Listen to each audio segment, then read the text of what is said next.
What's going on, guys? It's Tommy, and I'm coming at you with an action figure review. Today I'm going to be reviewing Hasbro the Black Series Death Star Trooper. This is an older figure that I've been meaning to get. When I started collecting, this had already come and gone, so this was one of those figures I kind of wanted to backlog for my Imperial collection.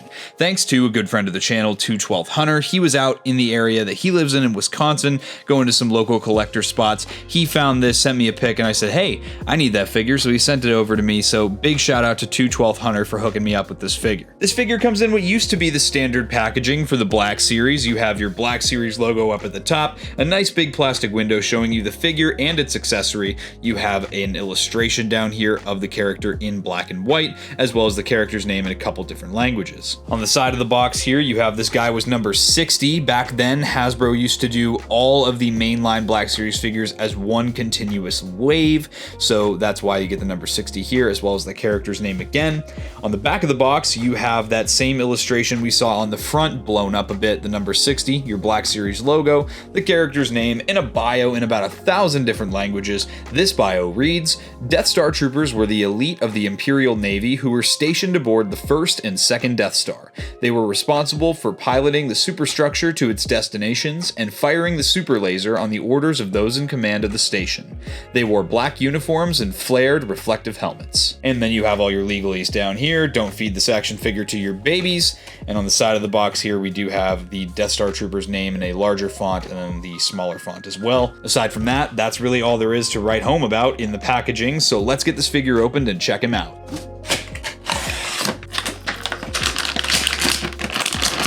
Alright, here's our Death Star Trooper out of the box. Before we check him out, let's check out the one accessory that he comes with. That being, I believe this is the DHL-17, if I'm not mistaken. The DH-17 blaster pistol or something like that. And this one comes in a gunmetal gray sculpt with some silver paint application at the muzzle of the blaster here.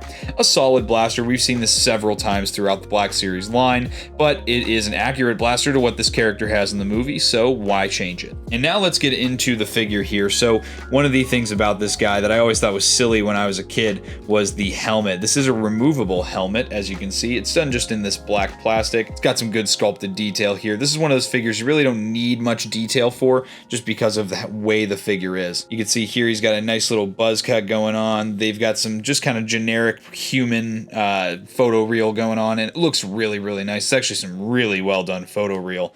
And you know, aside from that, it's a guy in an Imperial uniform. He's got his holster sculpted off to the side here. He's got his belt buckle and his little pouches here that are painted in silver. And aside from that, that's all the detail you get. I mean, you do have the Imperial cogs printed onto the shoulders. And again, that's pretty much all you're going to get with this figure. That's all you should expect.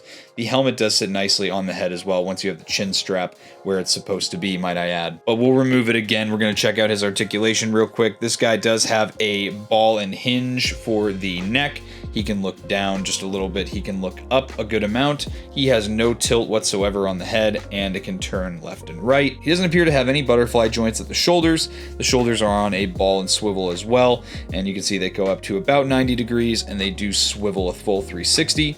He has some deep cut single jointed elbows, which will come up to about 90 degrees, and that'll have a swivel at the elbow too. At the wrists here, he does have a vertical hinge at the right wrist, and another vertical hinge on the left wrist. He's got a ball joint at the midsection, which has some okay range, but again, this is a character that's not very acrobatic. He's a background character, so he doesn't need to have crazy articulation. Underneath the kind of rubbery overlay for the bottom of this tunic here, he's got a ball joint at the hips because there is a cut here. It's going to move out of the way very nicely. You'll get good range. He's got a cut for a thigh swivel about midway down the thigh.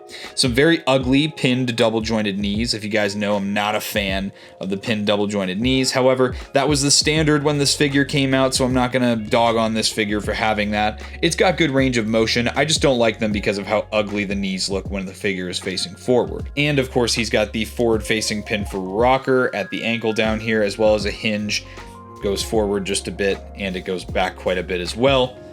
And aside from that, that's pretty much it. This was, again, when this figure came out, this was very standard articulation, and I think it still is just fine, especially for a troop builder character that I'm just going to put on my Imperial shelf. This one's going to do just fine. The blaster, like I said, does have a holster, so you can have that weapon storage option for you. It's going to fit nicely into the holster, and it does pass the shake test. As I bonk his head down on the table, you're not going to have any issues with that. He does have a trigger finger hand in his right hand here, so you are able to hold the blaster in one hand, put his hat back on here, posed up with that blaster. That looks nice. He can also hold the blaster in two hands, because this is one of those weird blasters in Star Wars where it's like technically a blaster pistol, but they also use it with two hands a lot, especially in the original trilogy.